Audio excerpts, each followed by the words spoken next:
If you like having something to listen to on your smartphone but you're on a tight budget with your data plan, you might like this app called NextRadio. A lot of people don't realize that every modern smartphone has an FM radio inside. NextRadio uses this radio to receive FM stations in your vicinity. When you stream content, you're using data, but NextRadio lets you access content without affecting your data usage. You're going to see me review the Android version of NextRadio, but there's an iPhone version too. Both are available for free in the same app stores where you get your other apps from. One detail you need to know up front is that you need to have your earbuds plugged in for this app to work, even if you're listening on your speaker. That's because NextRadio uses the wiring in your earbuds as an antenna. No earbuds, no FM reception. And another detail you need to find out is whether your phone's FM radio is unlocked. NextRadio's website will tell you that. So here's how you use this app. I'll tap on the menu button in the upper left corner, and I'll take you first to the My Favorite Stations section. You'll see here that I don't have any favorites set up yet. Here's how you do it.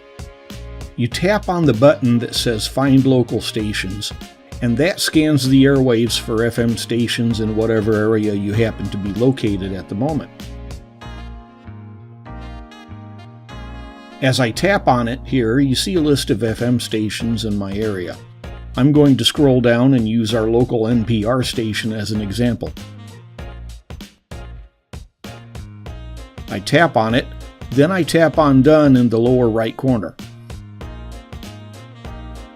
As you see now, that's become the first entry in my favorites list, and if I tap on it, the phone tunes to that station and I get audio. If you tap here on Station Info, you get just that, and it's better with some stations than with others, so I'm assuming that it is supplied to NextRadio by the stations themselves. As we go back to Now Playing, you'll see these thumbs up and thumbs down symbols. You can click on these to express your opinion on what you're hearing at the moment, and that data is actually sent back to the station. By clicking on the three dots between those two symbols, you're given the chance to share this station with friends. I'll press the back button on my Android phone a couple of times to get out of that. And notice in the lower right corner there's a stop button.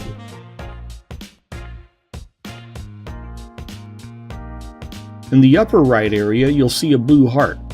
It's blue because I've already made this station a favorite. When it's white, that means it's not a favorite yet, but will be if you tap on it. The three-dot symbol next to that gives you a menu of options. First of all, an option to stream the station over the internet if you decide you'd rather do that. I could see that being helpful if you're traveling out of the geographic range of a station and start losing the signal, but it only works, of course, if you have access to data. You also see a choice for listening settings, but we'll get to those later. And as I mentioned earlier, there is an option to listen through your phone's speaker, even though you still have to have your earbuds plugged in for the antenna function. Now let's use the back arrow in the upper left corner to get back to the main menu.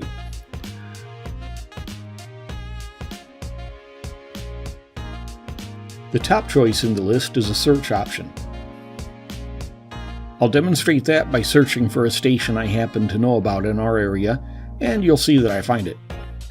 Next, there's a genre guide that sorts stations by what type of music or programming they have.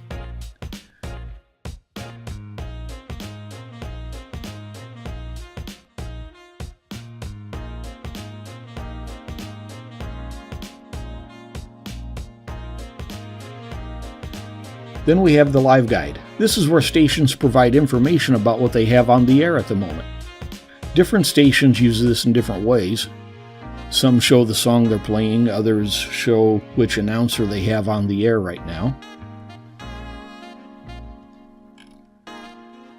Next in the menu we have a news feed.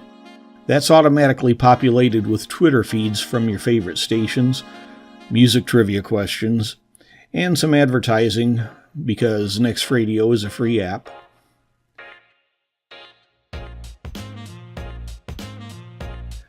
Then we come to My Likes. You can share these likes on social media if you want. A neat feature here is the listening history, because if you find a station you like but forget to include it in your favorites, you can always come back here to look for it.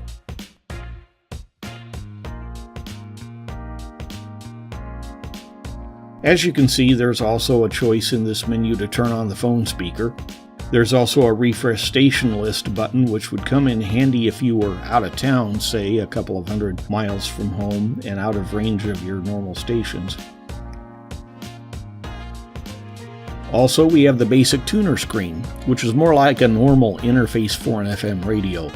You can tune the radio up or down in frequency by using the plus and minus buttons, or you can use the buttons in the middle to scan for stations. It works a lot like your car radio. Now for the settings. The first one says FM only mode and assures that the phone will not go back to using data if you lose on-the-air reception. The second one, stream only on Wi-Fi, is kind of a compromise from that. It'll alternate between streaming and on-air signals, but only over Wi-Fi so you don't use up the data. Refer station stream over FM reverses that process and uses streaming data first, and then only uses on-air signals as a backup. Seek by favorites limits the seek buttons in the basic tuner screen to stations in your favorites list only. In other words, it won't stop at stations that aren't in your favorites list. There's a sleep timer if you want to listen while you fall asleep, but not have the station playing all night. Like pretty much any other Android app, you can turn notifications off. I don't know what iPhones do in that regard. And finally, you can also get emergency alerts and weather alerts. I think a lot of phones get this already, but you have it here too. You just have to enter your zip code. My bottom line opinion is that NextRadio works. There may be glitches I haven't found, but it's not junk. You do see advertising on almost every page of the app, it seems, but then it's a free app, so I guess you'll have that. Overall, I'd say if you're interested, there's no downside to trying it out.